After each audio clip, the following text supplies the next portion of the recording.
Bismillahirrahmanirrahim. Assalamualaikum warahmatullahi wabarakatuh.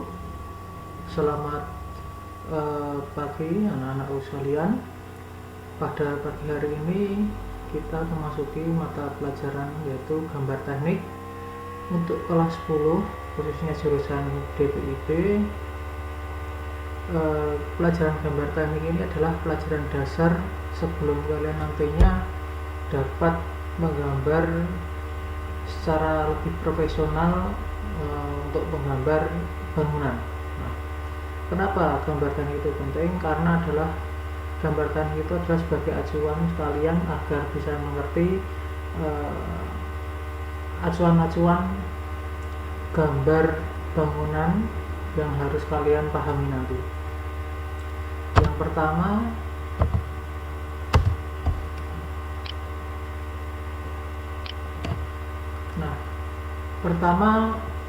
kita akan membahas mengenai definisi dari gambar teknik itu sendiri.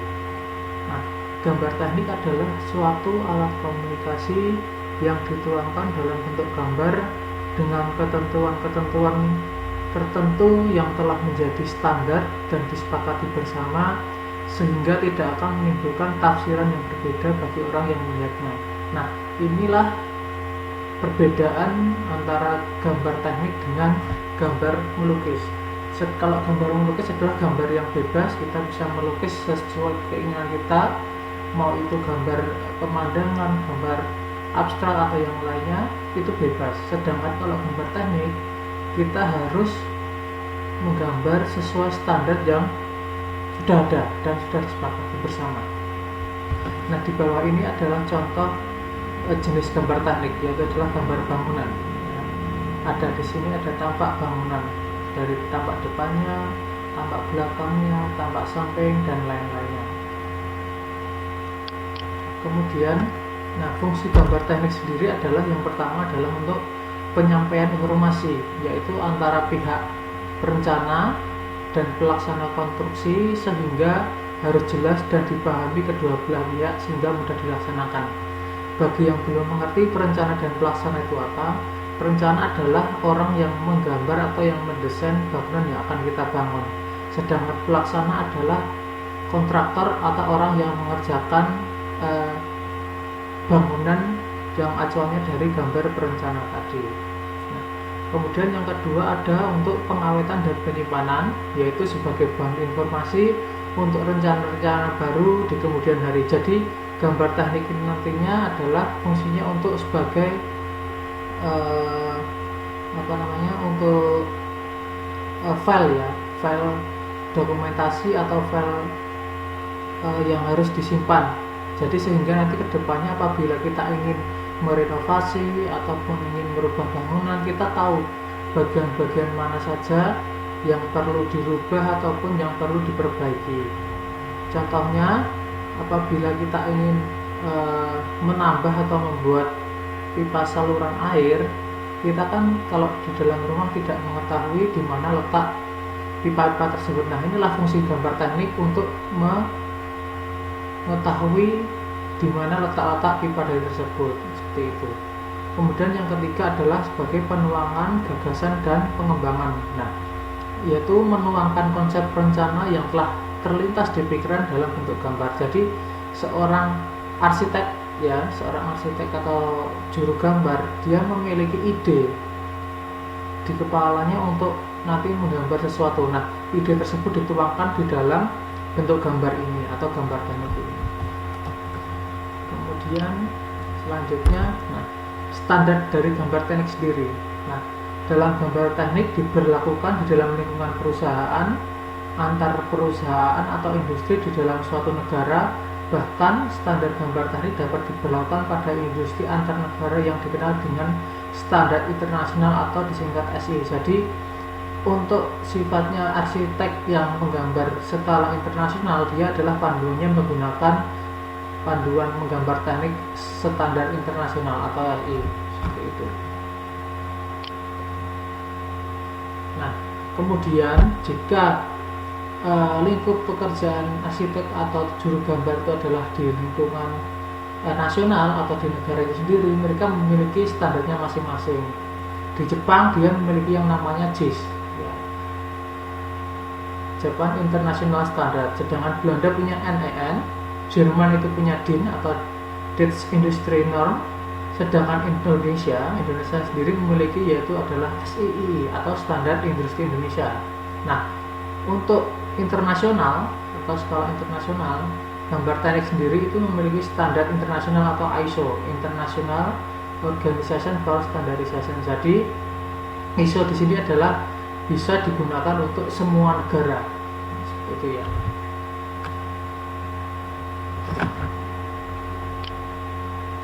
Kemudian standar gambar teknik lagi ya.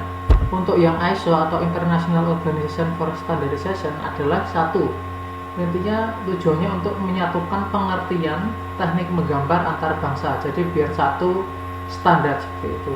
Kemudian yang kedua, memudahkan perdagangan nasional maupun internasional. Jadi kalau namanya seorang arsitek Indonesia ingin menggambarkan suatu bangunan di negara lain, dia menggunakan ISO, jadi lebih mudah. Kemudian yang ketiga adalah memudahkan komunikasi teknik, jadi antar negara biar tidak berbeda-beda pandangannya, mereka menggunakan ISO ini. Kemudian yang keempat adalah bagi negara-negara berkembang, fungsinya dapat memberikan petunjuk-petunjuk praktis pada persoalan khusus dalam bidang teknik. Yang keempat ini maksudnya adalah jika sebuah negara berkembang belum memiliki standar gambar tekniknya sendiri, mereka bisa menggunakan ISO ini, seperti itu.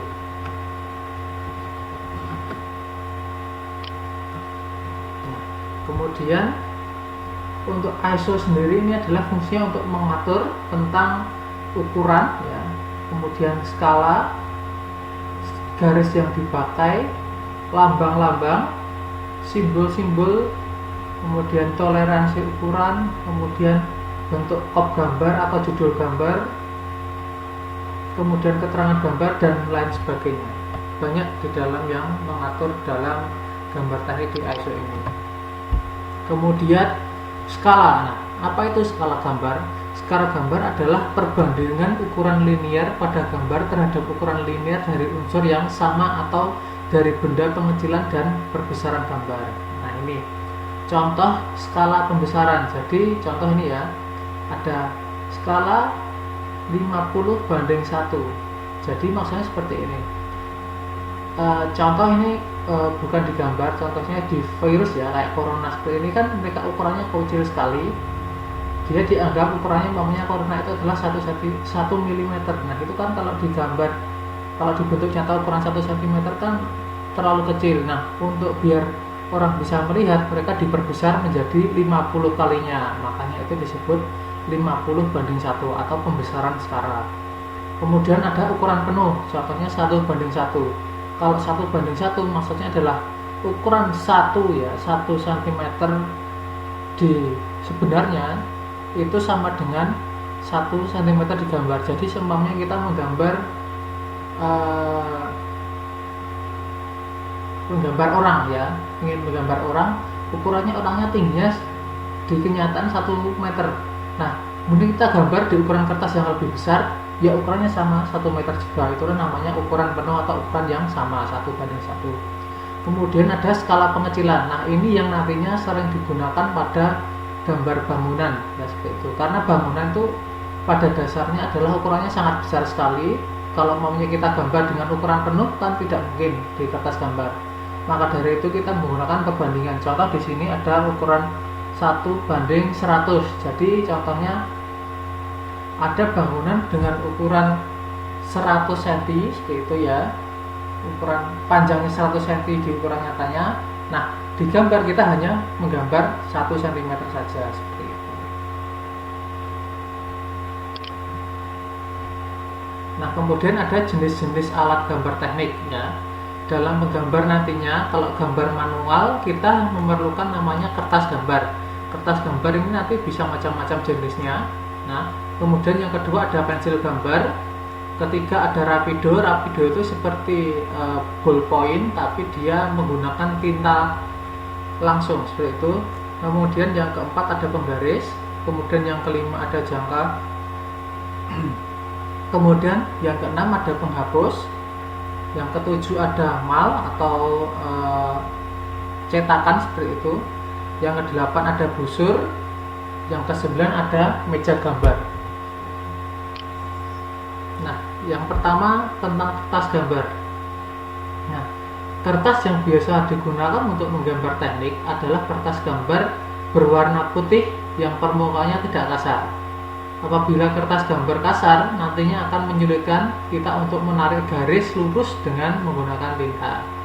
Nah, yang pertama ada namanya kertas bagan. Ini contohnya kertas bagan ada di samping, yaitu kertas gambar putih tebal yang mempunyai garis-garis horizontal dan vertikal dengan jarak 10 x 10 mm. Jadi kotak-kotak di kertas gambar itu adalah ukurannya paling kecil adalah 10 x 10 mm atau 1 x 1 cm. Nah, kertas bagan ini berfungsi untuk membuat gambar sementara yang dihasilkan dari hasil pengukuran dengan skala yang bukan sebenarnya. Jadi ini adalah skala pengecilan seperti itu. Kemudian ada kertas gambar. Nomor 2, kertas gambar putih tebal, yaitu kertas gambar biasa yang sering digunakan untuk membuat gambar dengan skala dan ukuran sebenarnya. Ini kertasnya bisa menggunakan kertas gambar yang biasa kalian untuk menggambar melukis yang ukurannya macam-macam. Kemudian bisa menggunakan kertas HVS seperti itu.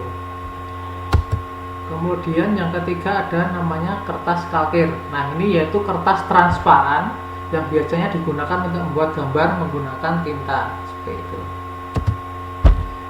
Nah, kemudian ada yang namanya ukuran kertas. Dalam gambar teknik, ukuran kertas sudah ditentukan berdasarkan standar, ya. Ukuran pokok kertas gambar adalah anol. Anol itulah kertas gambar yang paling besar. Itu ukurannya adalah seperti di samping 1189 x 841 mm. Nah, atau bisa dibulatkan menjadi ukurannya adalah 1 meter persegi dengan perbandingan 2:1 untuk panjang dan lebarnya seperti itu. Nah, yang kedua ada ukuran A2. A2 ini diperoleh dengan membagi 2 ukuran panjang A1, demikian seterusnya. Jadi anal itu adalah ukurannya sekian ya, 1189841, sedangkan A1 adalah setengahnya anal. Kemudian kertas A2 adalah setengahnya A1, kertas A3 adalah setengahnya A2, kertas A4 adalah setengahnya A3, sedangkan yang terakhir adalah kertas A5 adalah setengahnya ukuran kertas A4 seperti itu. Nah, ini adalah contoh pembagian kertasnya ya. Analnya adalah yang bagian garis terluar besar itu anal, kemudian ukuran di bawahnya yang lebih kecil adalah A1. A1 itu adalah setengahnya anal ya, kalian bisa lihat itu adalah setengahnya anal. Kemudian ada kertas A2. A2 itu adalah, kalau kalian itu kertas A2 pindahkan di sebelah kanan, itu adalah setengahnya A1. Kemudian seterusnya sampai kertas A7 ya, dia setengahnya dari ukuran di bawahnya.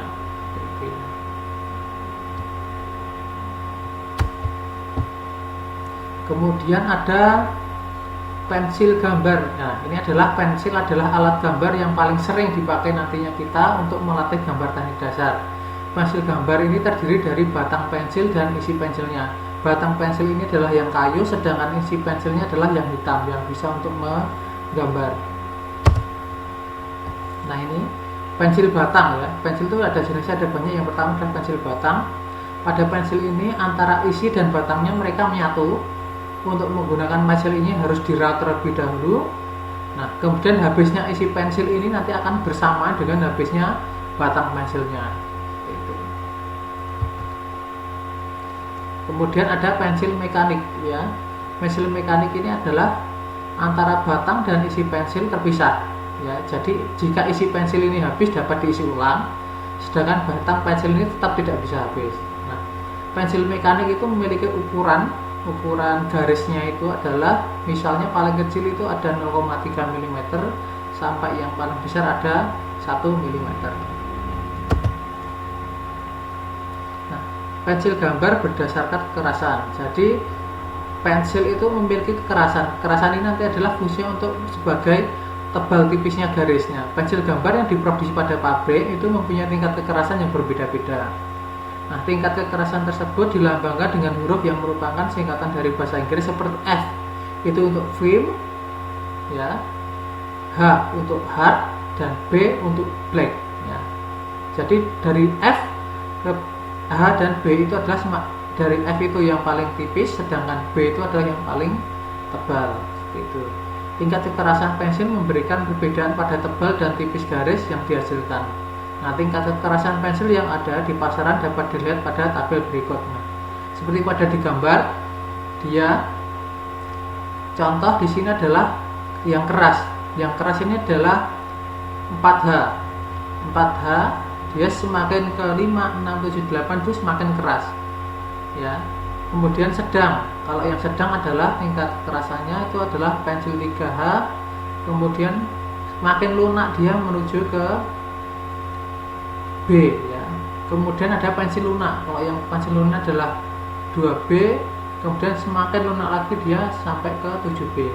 Nah, nanti kita akan menggunakan pensil 2B dalam gambar karena pensil 2B nantinya adalah pensil yang lebih banyak di pasaran nanti seperti itu. Nah, ini adalah teknik menggunakan pensilnya. Untuk belajar gambar dianjurkan menggunakan pensil dengan tingkat kekerasan H dan 2H, ya. Jadi kalau menggambar teknik sebenarnya tadi adalah yang standarnya kita menggunakan ukuran H dan 2H, ya, untuk menggambar garis tipis. Nah, dan untuk 2H-nya nanti fungsinya untuk menebalkan garis. Tapi karena nantinya kita menggunakan pensil H dan 2H ini sangat jadi jarang di pasaran atau sedikit susah dicari, kita nanti menggunakan pensil 2B saja. Kemudian untuk mendapatkan garis dengan ketebalan yang merata dari ujung ke ujung, maka kedudukan pensil batang sewaktu menarik garis harus dimiringkan, yaitu miringnya sekitar 60 derajat, dan selama menarik garis pensil itu harus sambil diputar dengan telunjuk dan ibu jari seperti gambar di sampingnya. Tekniknya seperti itu.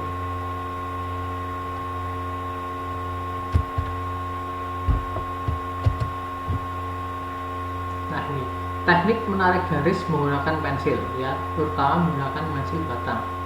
Pada waktu menarik garis untuk pertama kali digunakan tekanan pada jari yang sedikit saja, ya, yang pertama. Kemudian sehingga akan menghasilkan garis dipertebal dengan tekanan agak diperbesar kalau ingin lebih tebal. Kemudian sehingga dihasilkan garis yang terang dan bersih seperti itu. Seperti contohnya ada di gambar di samping. Kemudian ini ada menggunakan teknik pensil mekanik, ya, untuk membuat garis menggunakan pensil mekanik. Posisi pensil harus tegak lurus, ya, supaya garis yang dihasilkan mempunyai ketebalan yang sama. Hal yang perlu diingat adalah jangan memanjangkan isi pensil terlalu panjang, karena isi pensil nanti akan mudah patah atau putus jika terlalu panjang. Nah, ini adalah rapido, ya. Rapido adalah alat gambar dengan tinta untuk menggambar pada kertas kalkir. Rapido memiliki bermacam-macam ukuran yang menunjukkan ketebalan garis yang dihasilkan, mulai dari 0,1 mm sampai yang paling tebal adalah 2 mm. Untuk memudahkan pemilihan pen, maka tiap ukuran ditandai dengan warna tertentu. Salah satu bentuk rapido dapat dilihat pada gambar berikut, ya, seperti di samping. Dia mulai dari sebelah kanan sampai kiri itu adalah semakin tebal. Yang paling kecil adalah 0,1 mm, sedangkan yang paling besar adalah 2 mm.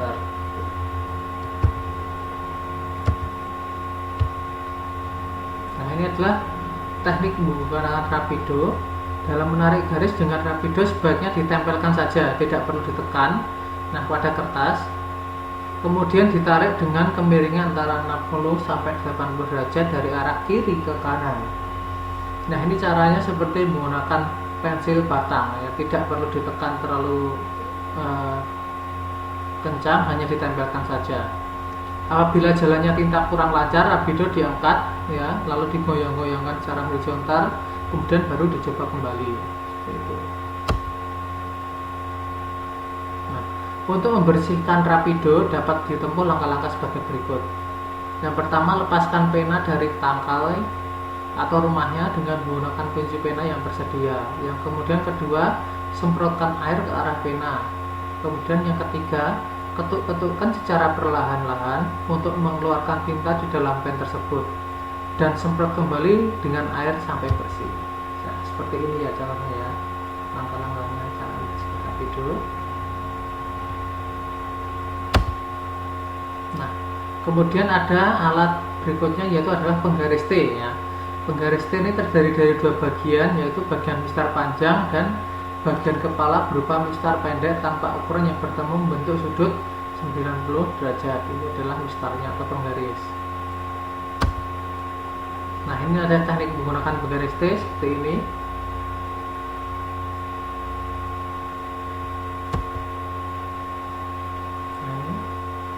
Dia di penggaris T dikombinasikan menggunakan penggaris segitiga siku dan penggaris T. Nah, ini penggaris siku. Nah, penggaris siku terdiri dari suatu penggaris segitiga yang bersudut 45, 90, 45 derajat dan satu buah penggaris bersudut 30 derajat, 90 derajat, dan 60 derajat.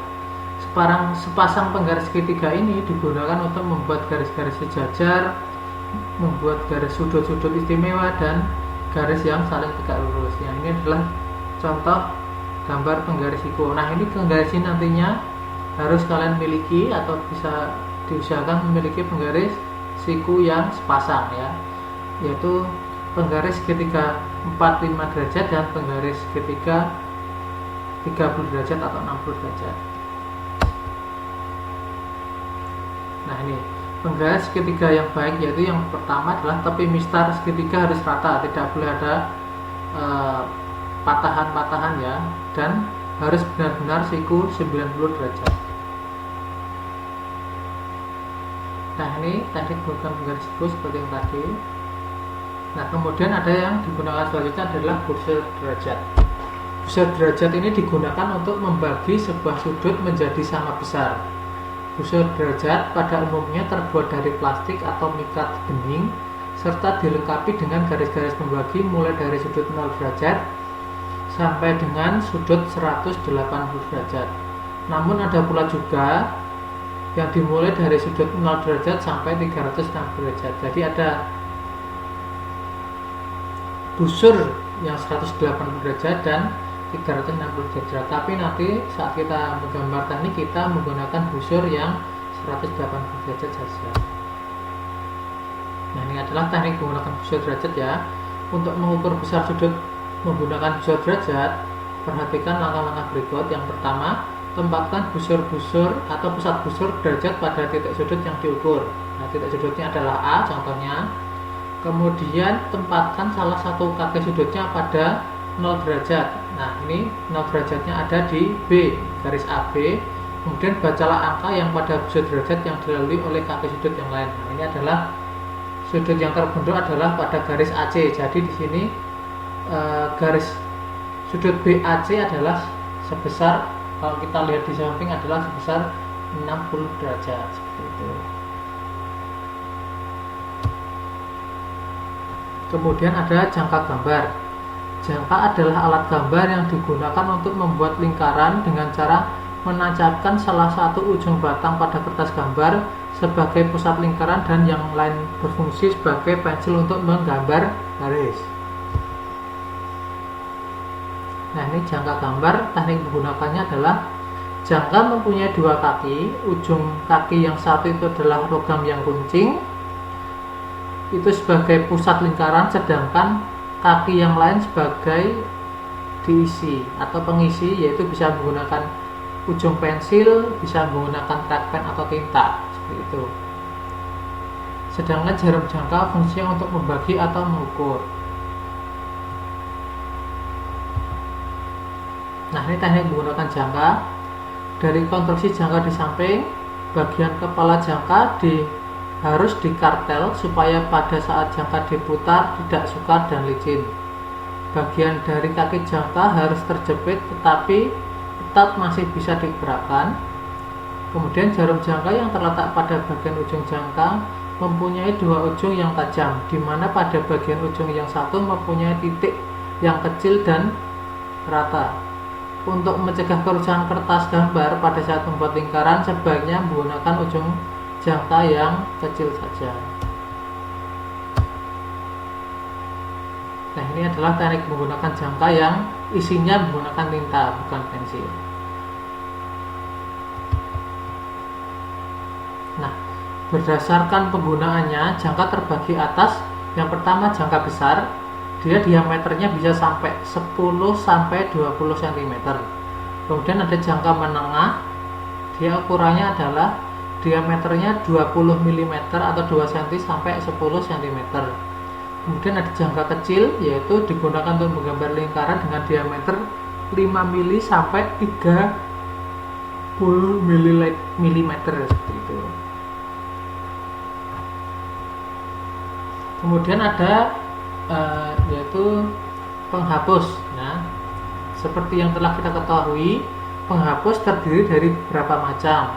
Yaitu pertama ada penghapus pensil, dia fungsinya untuk menghapus garis yang digunakan menggunakan pensil. Kemudian ada penghapus tinta, dia berfungsi untuk menghapus garis menggunakan tinta. Ada juga yang ketiga adalah penghapus yang digunakan untuk menghapus garis menggunakan kapur tulis. Kemudian ada mal gambar. Mal digunakan untuk memudahkan dan mengefisiensikan waktu dalam pengerjaan gambar dalam bentuk lingkaran, elips, segi enam, dan garis-garis lengkung lainnya. Mal yang beredar saat ini banyak terbuat dari plastik dan mika bening yang ukurannya dibuat berdasarkan standar. Ini contohnya ya, samping ini adalah contoh sebagai mal untuk membuat lingkaran. Jadi lebih mudah kita kita menggunakan jangka kesulitan karena ukurannya terlalu kecil, kita bisa menggunakan mal lingkaran. Nah, kemudian ada yang berikutnya adalah mal huruf dan angka. Ini fungsinya adalah untuk membuat huruf dan angka yang ukurannya sama dan presisi.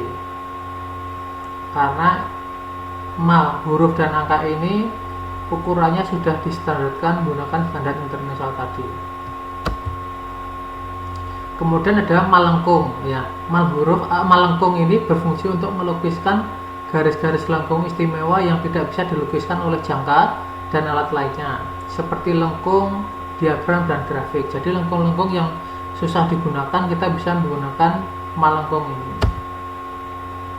Nah, yang berikutnya ketika ada mal lingkaran yang sudah saya jelaskan tadi, itu ukurannya yang paling kecil bisa ada yang 1 mm diameternya sampai yang paling besar adalah 36 mm.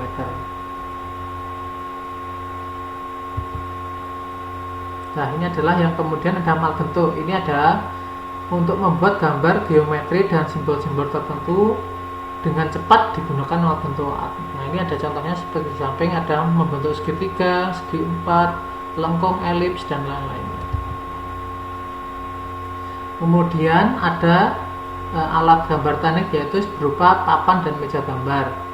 Nah, papan dan meja gambar ini harus mempunyai permukaan yang rata, lurus, dan licin agar penggaris T yang digunakan nanti dapat digeser dengan lancar.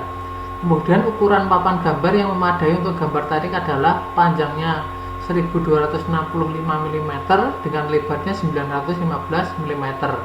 Dengan ketebalan mejanya adalah 30 mm atau 3 cm.